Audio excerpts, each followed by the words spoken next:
All right, y'all. I am so excited for today's guest. I have literally been hounding this woman for like the last 6 months, being like, hey, girl, remember me? Just following up. And we finally made it happen. So, welcome to the show, Kristen. I'm so excited you're here.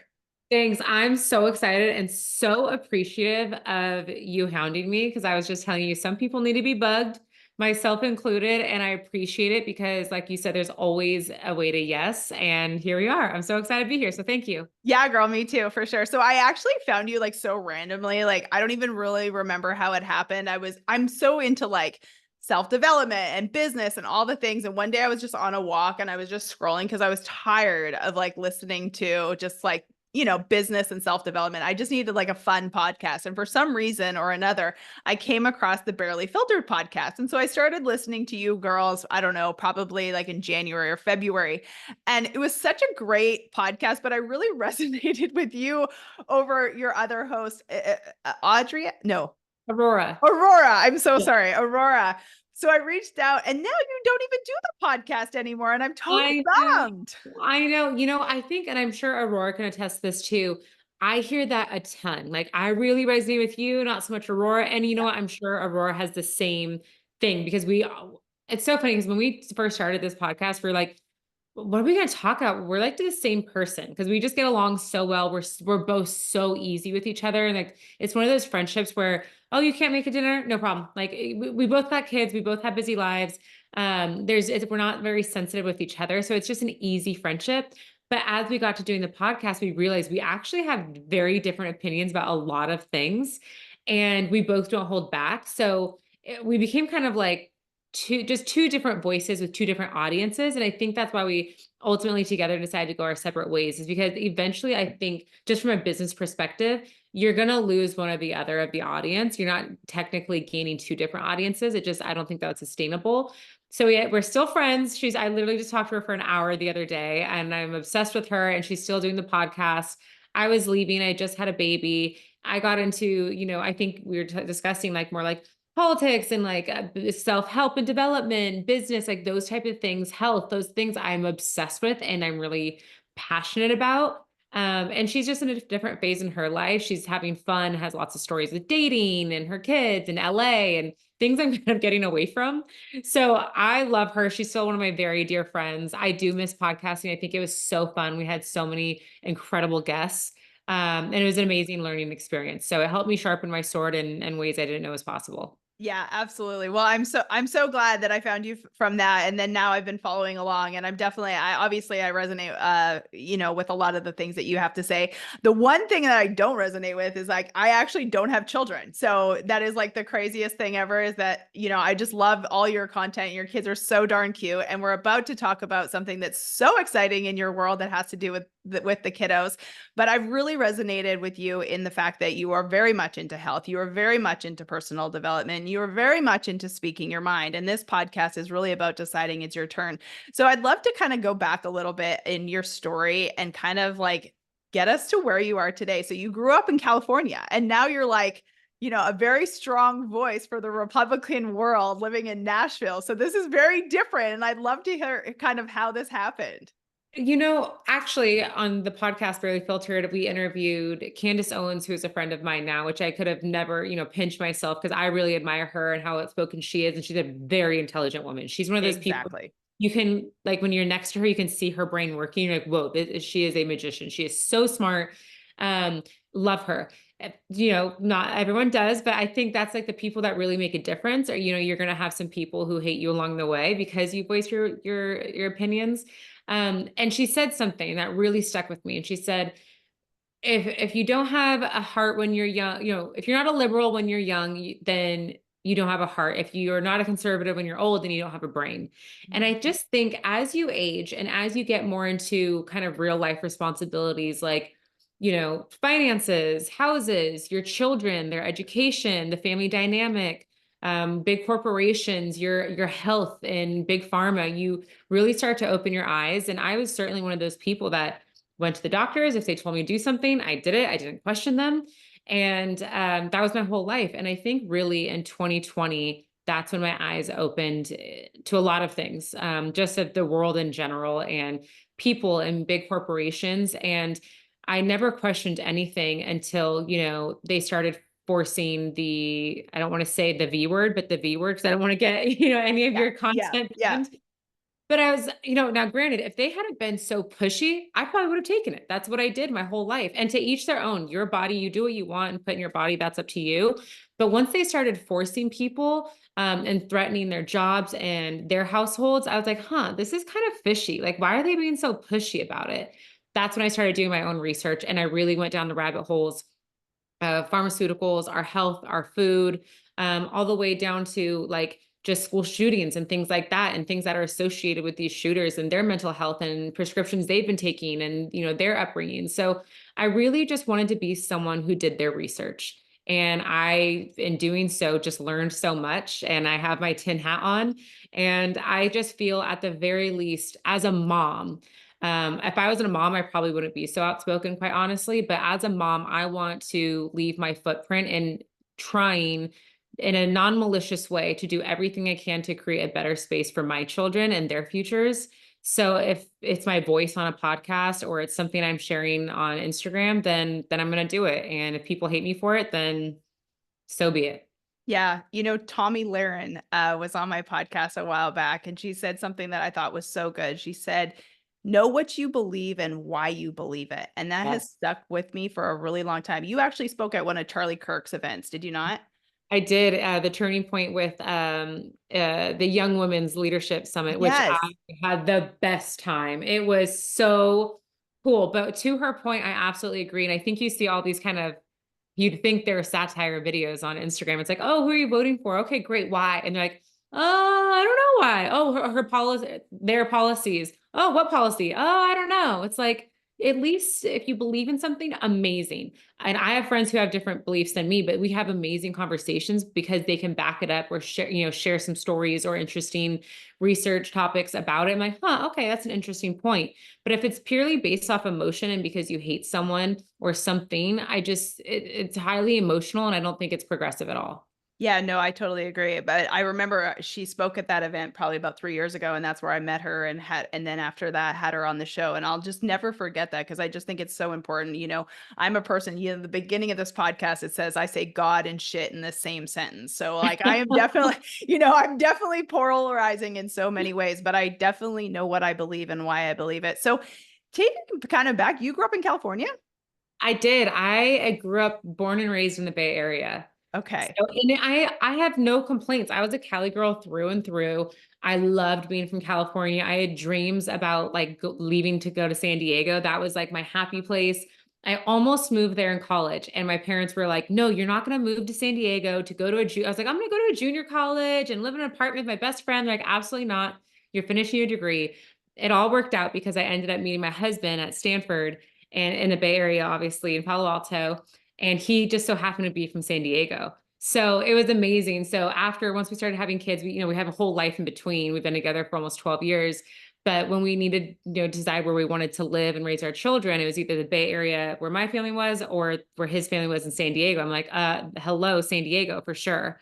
And again, that was where my heart was. I grew up going to Santa Cruz, like the beach. And so I love just kind of like the reggae, the chill vibes, like not just really laid back. And so I loved San Diego, and it's changed, and the Bay Area's changed, California's changed, as you know. And so just again with children, it was time to get out of Dodge. Yeah, for sure. So you grew up, you went to school, and then how did you get into the modeling world? Because one thing about you, whether, we're talking about, this is definitely not a political podcast, but all of that to be said, it's really about, the hard work, the decision, the mindset, and you're very much into this, and you are a hard worker. Like, you're an entrepreneur, you're an investor in multiple companies, you're starting your own company. Like, you have always been in the hustle. And I just find it very interesting because if you stereotype it, Kristen's a model. She's gorgeous. She's stunning. She doesn't, you don't come off as the person who really has to be like this hustler who stands up for what she believes in, but you do. So where did that come from? So it's so funny because I always tell people like, oh, I'm not a model. Like, I am so uncomfortable. I don't like modeling. I'm not a model. I have friends who are models. It is an absolute grind, and respect to them. And it is just not a world that I personally fit in with my personality and my own insecurities, if you will. It's a hustle for sure. And technically I'm like a dinosaur in modeling world, but it was, to your point, like I truly believe that anything is attainable. I do not believe in excuses. I didn't have like things handed to me growing up. My parents worked really hard for what they have and what they didn't have and came through, through the other side from it. And I think I saw that as a child. And, my dad would always say when I was 14 years old looking for a job, he's like, go get a job because I can go out today and I can get 7 jobs. And I was like, damn. And I'll always remember that. Like, don't take no for an answer. And if there's a no, then you're asking the wrong person. So I think that's been my mindset in absolutely everything I've ever wanted. And if I wanted something or dreamt of something, for example, Sports Illustrated, like that's what you like, you look at the pages, back when people had magazines and they waited for that issue to come out, 15 years ago, and actual physical newspapers were popular. And I'm like, every girl is like, oh my gosh, like that's a woman, that body, like, oh, that's so sexy. Like, I want to look like that when I grow up. I want to do that. And so when the opportunity came about, I'm like, I'm going to do it. Like I'm not taking no. I'm going to be strategic. I'm going to use my platform. I'm going to connect with the editors and the people in charge. Like I'm literally on LinkedIn trying to find out who people are and who the decision makers are. So I just believe that, if you want something, it's absolutely possible. But I think half the battle is believing that you can achieve it. And another funny story is like I always go back to this one story. We were at a barbecue with friends, just high school friends, and we're talking about like our dream homes. And I want this and I want that in my house. And my buddy was like, oh, I can never afford that. And I'm like, well, you're right. Not that attitude, And so I think I just have the mindset that I can have that. And I know I have to work hard. I know there's steps to be had, but I really believe anyone, if you really believe it and put the work in, like you can absolutely achieve it. And you've just known this since you were a kid just because of your parents, or have you trained yourself to be like this? Because I always say like confidence is like a muscle. The more that you use it, the stronger it Yes. becomes. And I never had this. Like at 27 years old, I was at my rock bottom, horrible, horrible rock bottom situation. I was like, oh, I'm gonna fucking figure this out because it's one or the other. For Like, sure. I'm so happy you just dropped an F-bomb because I've held back like 9 times so oh far. fuck, girl, no, no, no, God and shit. You can say on this podcast, you Oh my welcome God. to my Okay, world. great. No, no, no. This is a safe Jesus space, and I guys.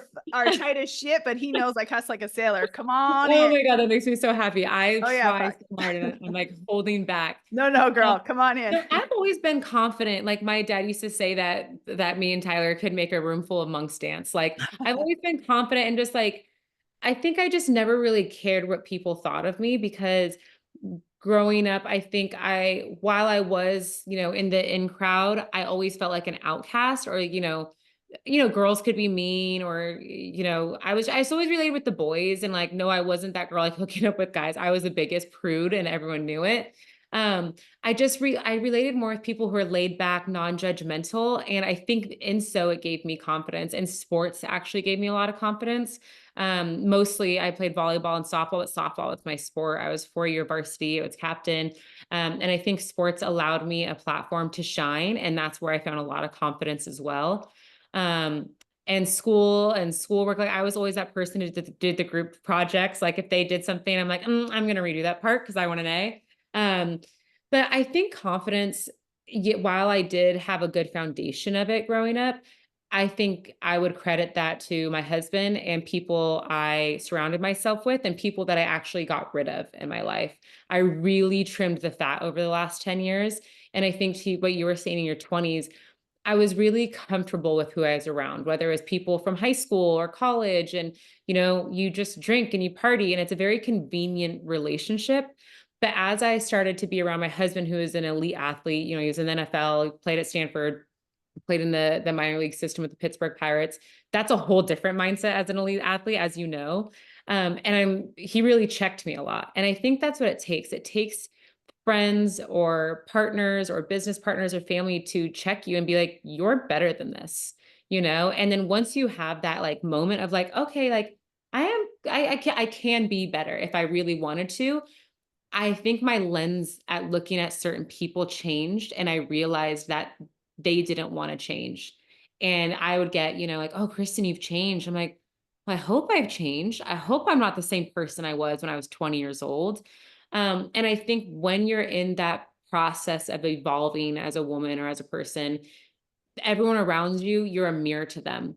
And if they don't like what they see within themselves and they see you changing and you staying the same, then it's like, it's time to let them go. And I think it's a sad mourning process, letting go of some friendships, but it's necessary. And ultimately, I always say your happiness has to be a selfish process. And it's the best thing I've ever done. It's just really, if I could give one piece of advice to people who are wanting to be more confident and achieve their dreams, is take a look at, who's on that ship with you and who you need to kick off board.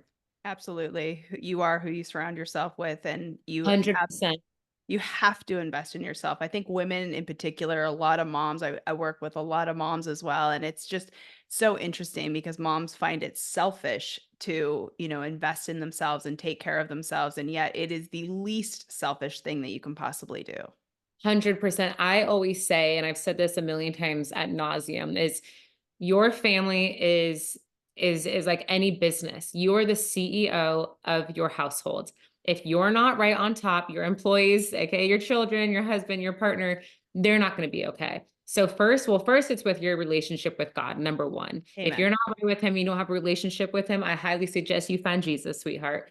So then it's with yourself. So taking the time to work out, taking the time to have a hobby, taking time just for 10 minutes in the morning to drink your coffee hot before the kids are up and reading or writing in your journal, 10 minutes will change your life.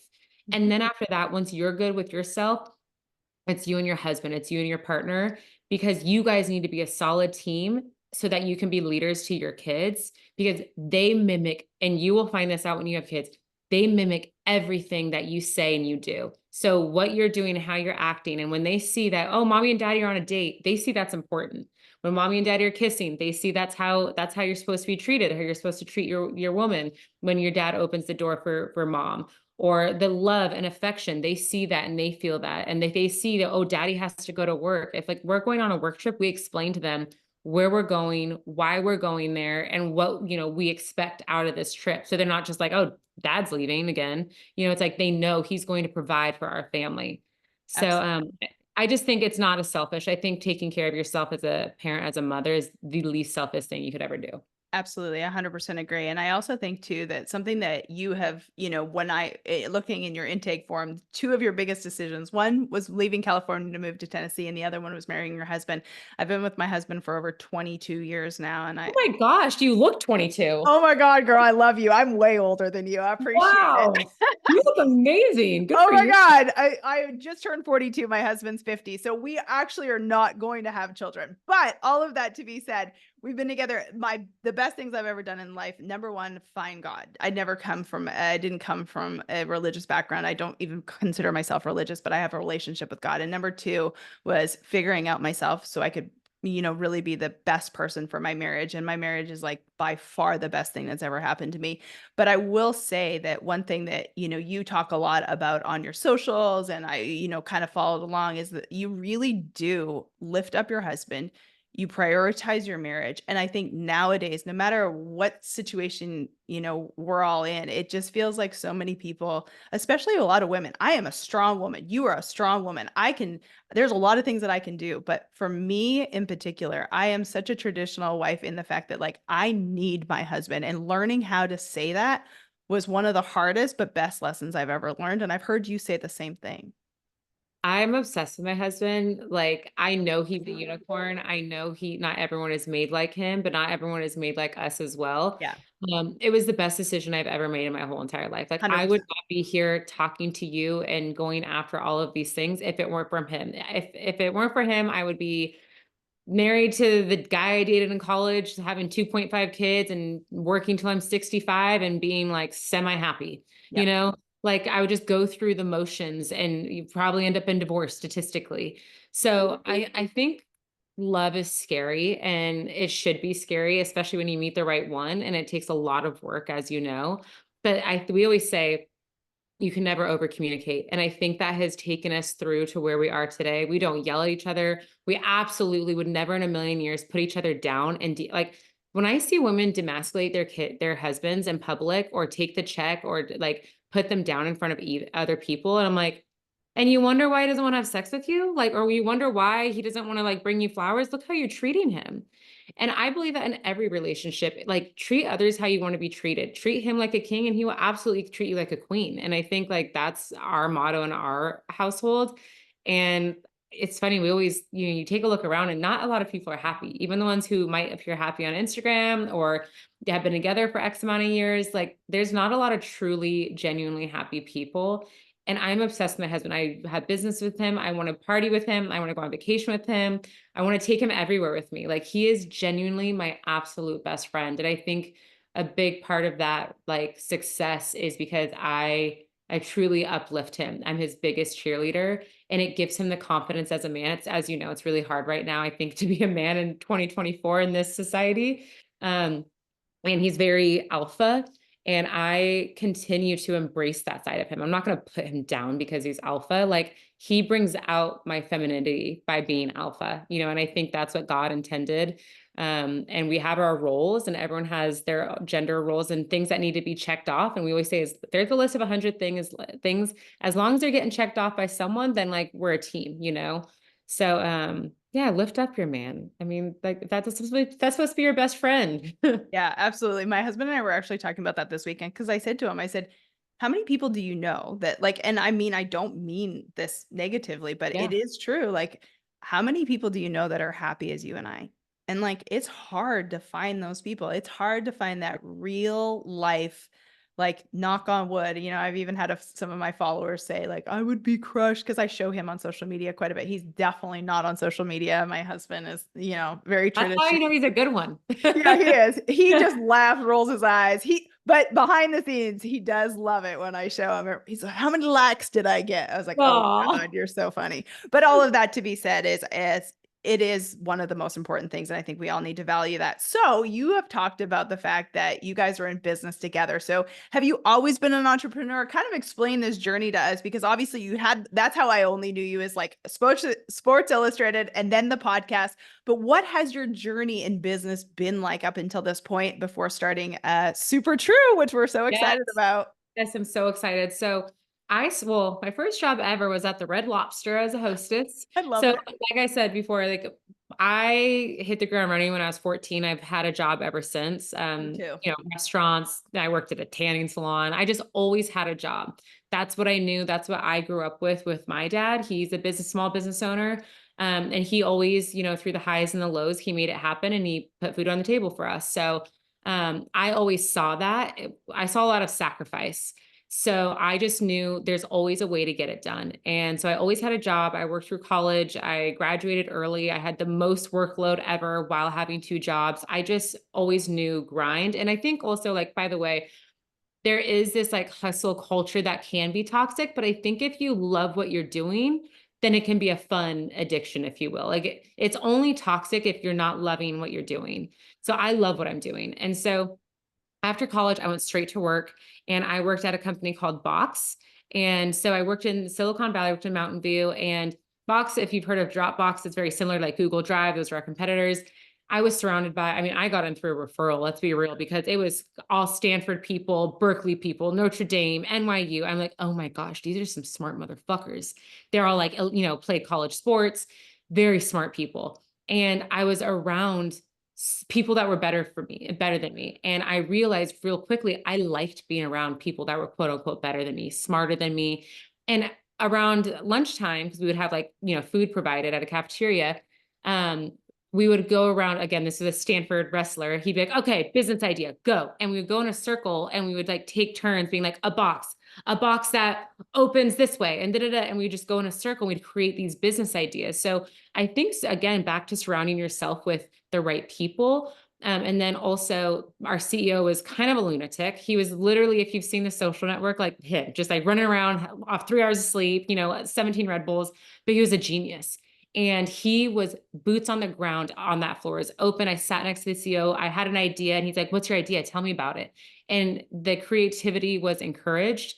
And again, I thrived in that environment. And so once we IPO'd and went public, I went to more corporate. I worked for Adobe Systems. I did sales, crushed it. It was so fun. And then my husband got drafted to the NFL. So our life just kind of did a whole new chapter through sports. And we had kids and kept going. And I took a break from working. I was focused on being a mom. We didn't have like a stable home because of sports. But then I got the itch and then I started doing Sports Illustrated and I realized that like, wow, I really can do anything. If I really put my mind to it and I network and I put myself out there, I can accomplish anything. So during COVID, Tyler and I and two of his high school buddies created a e-commerce supplement company of nootropics called Aventera. And this was created in our dining room in under 6 months with the world shut down. And that took off. And our headquarters is in Texas, and Tyler and I had kids at the time. Our buddies did not. They took over. So we're just kind of like, silent investors at this point. But that did really well. And we're like, wow, like basically of all these people we've been around, personally, through the NFL people we've met, if there's one thing we've noticed is if you want to live a life of financial freedom, which, money isn't everything, but it gives you, time, it gives you time with your family, time with your Voices. husband, the dream house, the ability to pick up and move to Tennessee. If we want that, we have to be our own boss. And so ultimately that's what we've been working towards and trying to invest in companies. And again, like just giving ourselves that financial freedom to do what we want. And ultimately, we've created Super True. I've been working on it silently behind the scenes for the last 2 years. Tyler has like a million jobs. He's just your stereotypical entrepreneur. And so now we're getting ready to launch, and it's been really nice to build something by myself. And I say by myself because I've been doing all of the work, but I've had a million people teach me along the way. I think if anyone's listening and wants to start their own company, the number one thing I did is I took an entire year of meetings. I went through my entire Rolodex, my entire LinkedIn, anyone I knew that was a founder, who was an investor, who had companies that even failed. I got on a phone call, I got on a meeting with them, and I picked their brain. Tell me what you would have done differently. Tell me your number one tip of success and how you got there. Tell me your first hire. Tell me your biggest failure. And I just learned and I absorbed as much information as possible so that I could create my own company. Brilliant. Absolutely freaking brilliant. Tell us what Super True is and how you decided that you were going to create this children's health brand. So this all started as a mom. My kids started doing sports. So they were obviously babies for a couple of years. I didn't really think too much of it. I thought I was being healthy. Most people, when it comes to health, have good intentions. Yes, there's just those jackasses that don't care about their body and are just having junk food and are ignorant, to be quite frank. But then there are most people and most parents, they think they're doing the right thing. I thought, oh, I'm having organic juice. It's organic, like not turning around to the ingredients and understanding what those ingredients are. So my kids would have Cliff bars every night before bed. I get our little Z bars, and you probably don't know what they are, but they're no, I know exactly what they are. Every night before bed. That was a perfect snack for them, and great source of protein. And then once I again went down this rabbit hole of ingredients, big pharma, health, all these things, I really started to look at ingredients and where they're sourced, where they came from, what they are, the effects on the body. And I'm like, whoa, like this isn't good for you at all. And the bars aside, that was all kids' food. And it kind of was alarming and really scary and sad to me because, again, most people have good intentions with their kids, but they're not doing their research and they're not taking the time to educate themselves. It really comes down to like a lack of education. So we as parents need to be better at educating ourselves when it comes to ingredients. So long story short, my kids were doing baseball and they'd get those goodie bags, like snack bags at the end. And my kids would be there with like a little cutie orange because they can't have the candy. They can't have the Gatorade or Prime, which is terrible. They can't have the bars. They can't have like it's all shit. So I felt bad. And I don't want to be a mom that's like too harsh where, okay, am I causing an eating disorder down the line or this, body dysmorphia, whatever it is. So I'm like, fuck it. I'm going to create my own company. I knew I wanted to create a company for so long, but I didn't want to just create a product to make money. I wanted to create a brand and a community and something I was genuinely passionate about. Because I think that is much more sustainable. So if you're going to create your own company, make sure you believe in it 110%, because eventually you'll get caught up by not believing in it.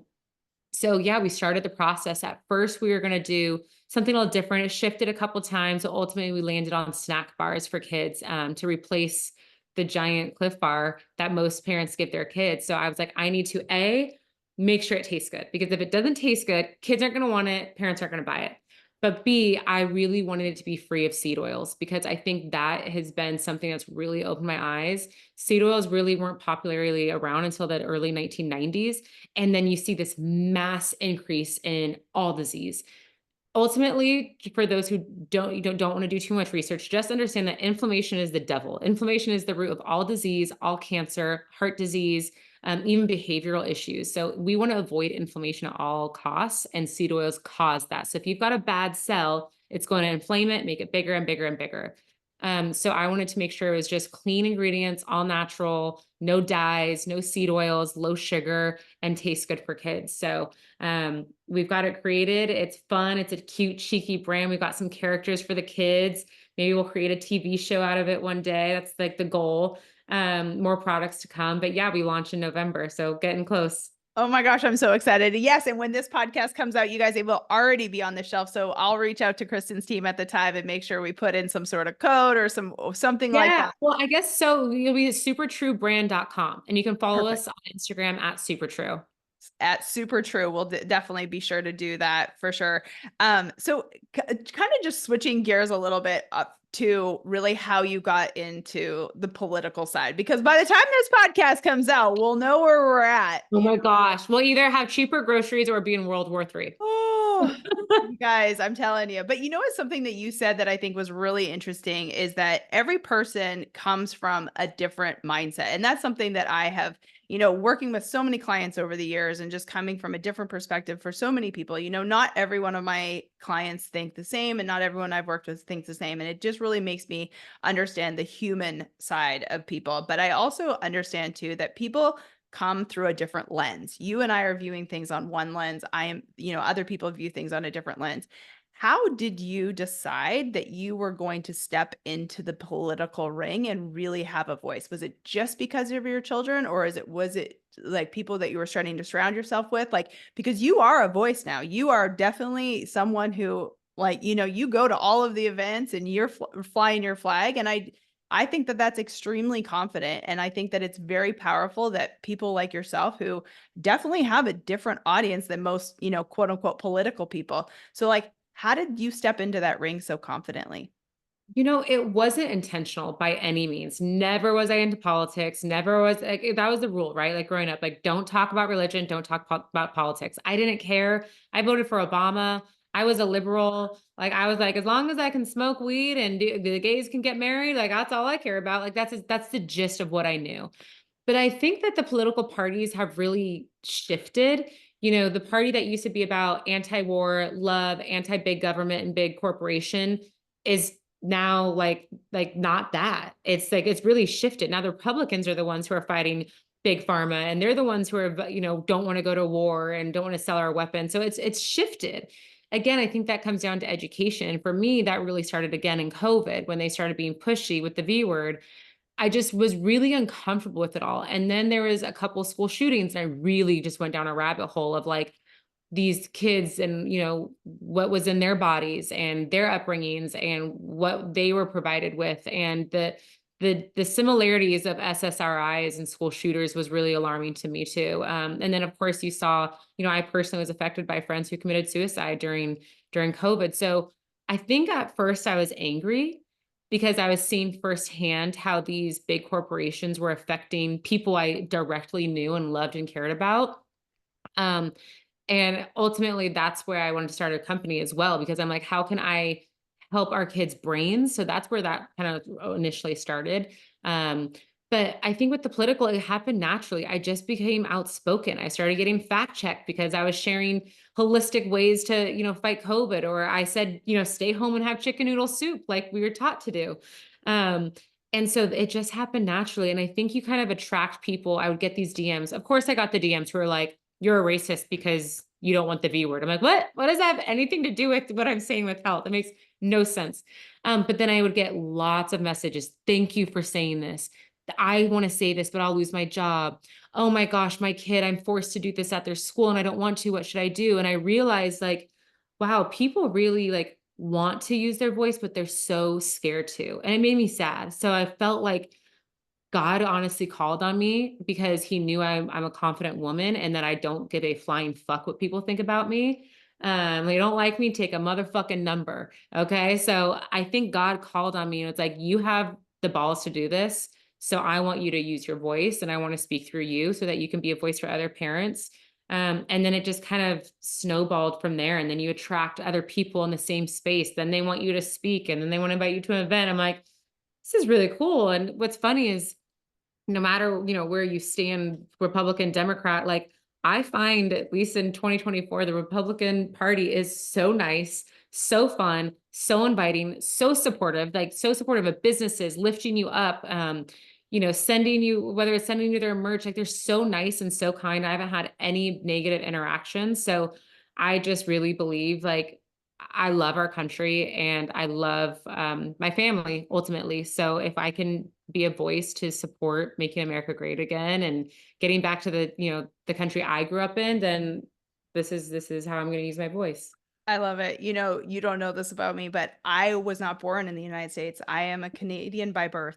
Well, I knew when you were saying a boat. About well, I've lived here for 24 years and I became an American. Like, it makes me emotional still to this day. I became an American like 11 years ago, and I will tell you, it was one of the greatest days of my life. And Canada's not a shitty country, but America has given me the ability to live a life that I'm fucking obsessed with. And it has allowed so much freedom. And the only thing I personally care about is my freedom Yeah. and my safety. And I love the fact that I made a decision in my life to save my life, which now helps so many more people. And I have the ability to do that.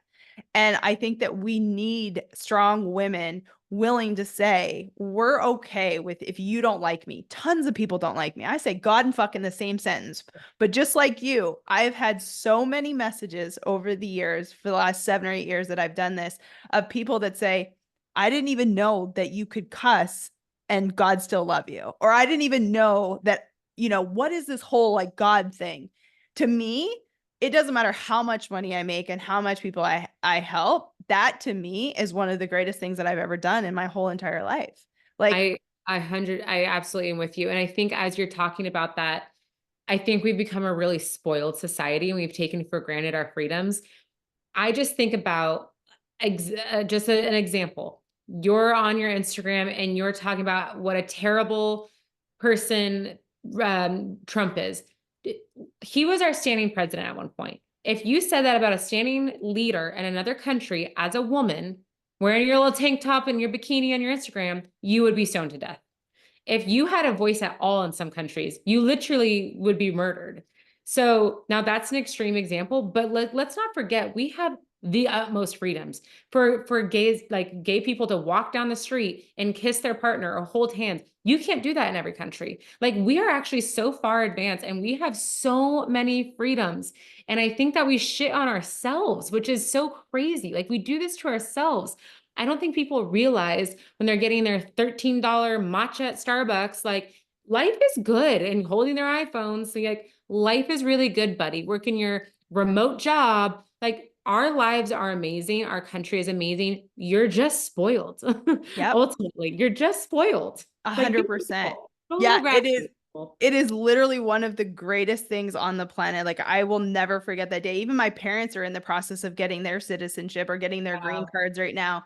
And it's just such a gift. I remember the day that my dad got it, he was just like almost crying. It's like one of this amazing thing that sometimes you forget how grateful you are and how good you've got it until you go see something else. And Yeah. it's not, we travel so much, but and I love being able to travel, but there is nothing better than being able to say that I'm an American citizen and I'm damn fucking proud of it. And I have the freedom to say that. I love that. And if they want to, the people that love to use the word privilege are the most privileged and they have Yeah. no idea. Like Yeah. just a minute, buddy. You're privileged as fuck.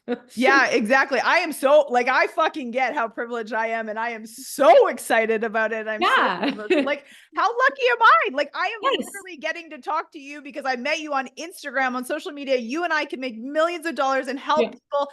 And like, we have the freedoms to do this. Fuck Well, and on me. that note too, by the way, not to get off politics by any means, Yeah, but please. I'll hear like, oh, well, must be nice if you have money, or must be nice to start a business, or must be like, it's like, ain't nobody stopping you in 2024. Nobody's stopping anyone from making money. Like literally nobody. You Yeah. are just full of excuses and you're mad about it because you don't have the balls to go for something. There are people who started companies in their garage with $0. So enough with the excuses. Ain't nobody stopping you from getting yours.